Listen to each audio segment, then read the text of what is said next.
রাগ, লোভ আর খিদে একসাথে নিলে কি হয় জানো কি? জানলে অবশ্যই কমেন্টে জানাবে প্লিজ। এক বনে প্রকাণ্ড এক সিংহ ছিল। তার ছিল খুব রাগ।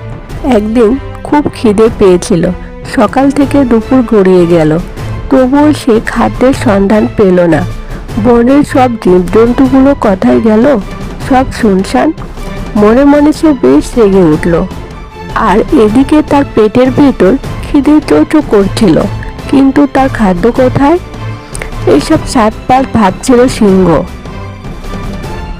হঠাৎ সে দেখতে পেল একটা খরগোশ জঙ্গলের ওদিক দিয়ে ছুটে পালাচ্ছে। সিংহ দৌড়ে গিয়ে খরগোশটাকে খপ করে ধরে ফেলল।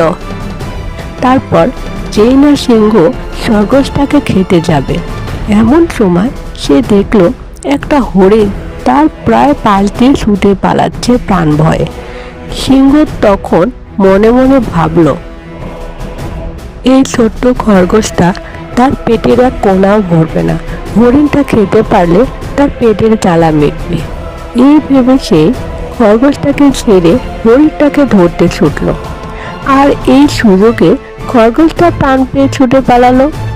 এদিকে ক্ষুধার্ত সিংহ হরিণের পিছন পিছন ছুটেও তাকে ধরতে পারল না, কারণ হরিণটা প্রাণ ভয়ে ক্ষিপ্র গতিতে ছুটে পালিয়ে গেল। যে বেশি চায় সে অনেক সময় কিছুই পায় না।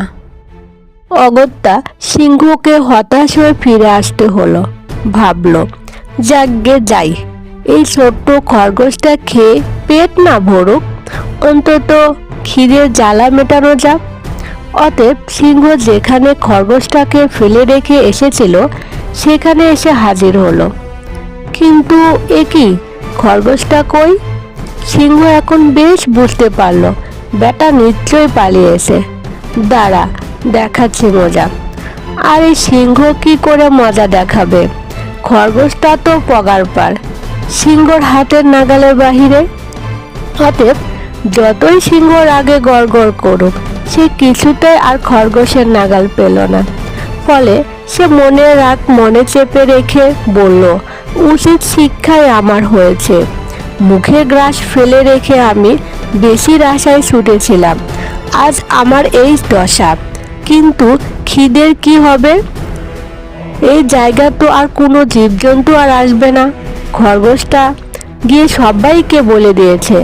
অতএব হ্যাঁ, আমাকে এখন বেশ কিছুটা দূরে গিয়ে খাদ্য খুঁজতে হবে। উপদেশ: প্রয়োজনের সময় হাতের কাছে যা পাওয়া যায় তাতেই সন্তুষ্ট থাকতে হয়। শিক্ষা: লোভ শুধু মানুষকে নয়, প্রাণীকেও ধ্বংস করে। গল্পটা যদি ভালো লাগে তাহলে অবশ্যই চ্যানেলটা সাবস্ক্রাইব করবেন, লাইক, কমেন্ট এবং শেয়ার করতে ভুলবেন না প্লিজ।